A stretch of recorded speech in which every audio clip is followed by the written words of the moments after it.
दो गतियों में से एक को निश्चित रूप से प्राप्त होगा, तीसरी को नहीं। यदि वह गृहस्थ रहेगा तो वह चक्रवर्ती नरेश होगा, लेकिन यदि वह गृह त्याग कर प्रव्रजित हो जाएगा तो वह सम्यक संबुद्ध होगा। 16 असित ऋषि को निश्चय था कि यह बालक गृहस्थ नहीं बनेगा। 17 बालक की ओर देखकर वह सिसकियां भर भर कर रोने लगा। 18 शुद्धोदन ने देखा कि असित ऋषि सिसकियां भर भर कर रो रहा है। 19 उसे इस प्रकार रोता देखकर शुद्धोदन के रोंगटे खड़े हो गए। उसने असित ऋषि से निवेदन किया, ऋषिवर आप इस प्रकार रो क्यों रहे हैं?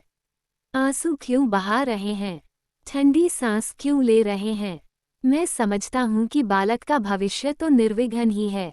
20 असित ऋषि ने राजा को उत्तर दिया, राजन, मैं बच्चे के लिए नहीं रो रहा हूँ, इसका तो भविष्य निर्विघ्न है, मैं अपने लिए रो रहा हूँ।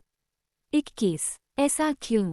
शुद्धोदन ने पूछा। असित ऋषि का उत्तर था, मैं जराजीर्ण हूँ, वयः प्राप्त हूँ और यह बालक निश्चयात्मक रूप से बोधि लाभ करेगा, सम्यक संबुद्ध होगा। तदनंतर वह लोक कल्याण के लिए अपना धम्म चक्र प्रवर्तित करेगा, जो इससे पहले इस संसार में कभी प्रवर्तित नहीं हुआ है।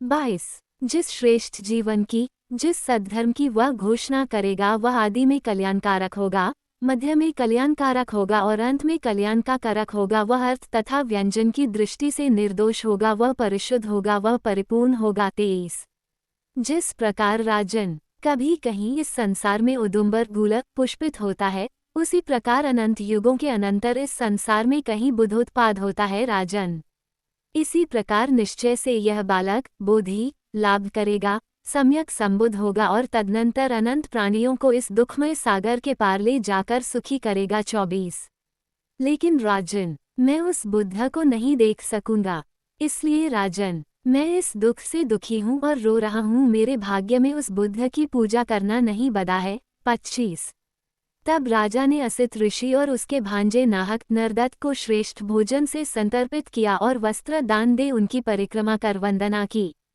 26 तब असित ने अपने भांजे नालक को कहा, नरदत्त, जब कभी तुम्हें ये सुनने को मिले कि यह बालक बुद्ध हो गया है तो जाकर शरण ग्रहण करना, ये तेरे सुख, कल्याण और प्रसन्नता के लिए होगा। इतना कहकर असित ने राजा से विदा ली और अपने आश्रम चला गया। 5 महामाया की मृत्यु।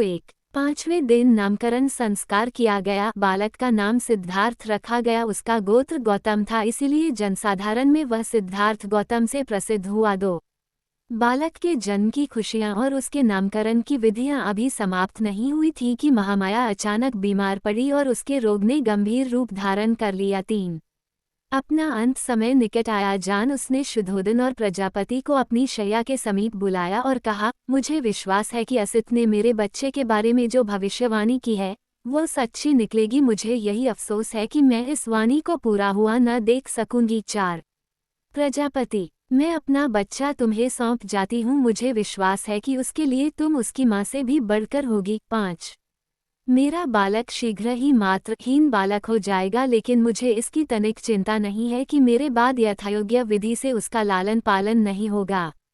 6 अब दुखी न हो, मुझे मरने दे, मेरा अंत समय आ पहुंचा है, यमदूत मेरी प्रतीक्षा कर रहे हैं।